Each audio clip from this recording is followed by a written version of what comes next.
नमस्कार मित्रांनो, स्वागत आहे आपल्या एका नवीन व्हिडिओमध्ये. तर काल जुना बैलपोळा हिंदकेसरी मैदान पार पडलं आणि या मैदानाचा फायनलचा फेरा आज घेण्यात आला. कारण काल अंधार पडल्यामुळे फायनलचा फेरा कॅन्सल केला होता आणि या हिंदकेसरी मैदानात प्रथम क्रमांकाचा मानकरी ठरला तो म्हणजे शॉटगन मेहरबान आणि मल्हार 11-11. मित्रांनो, अजून एक दावेदार होता या मैदानाचा प्रथम क्रमांकाचा, तो म्हणजे भुंगाडॉन आणि घोटचा सर्जा. पण मित्रांनो, ही जोडी आपल्याला आज फायनलला या मैदानात पळताना नाही दिसली. तर नक्की कारण काय? तर आपल्याला माहितीच आहे की घोट सर्जाचे नवे मालक नाना प्रधान आणि जुने मालक यांच्यात काही वाद झाला होता. त्यामुळे सर्जा आपल्याला मैदानात पळताना दिसत नव्हता.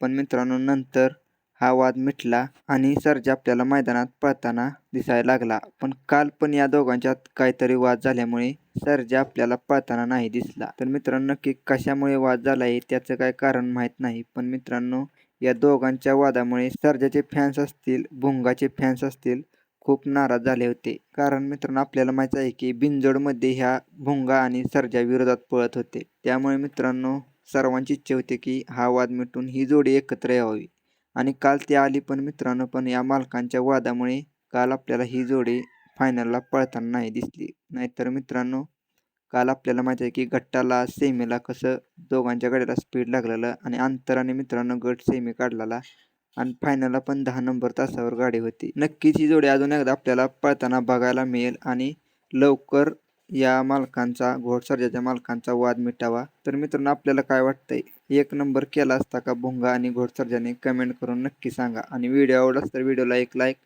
आणि चॅनलला सबस्क्राईब नक्की करा. धन्यवाद.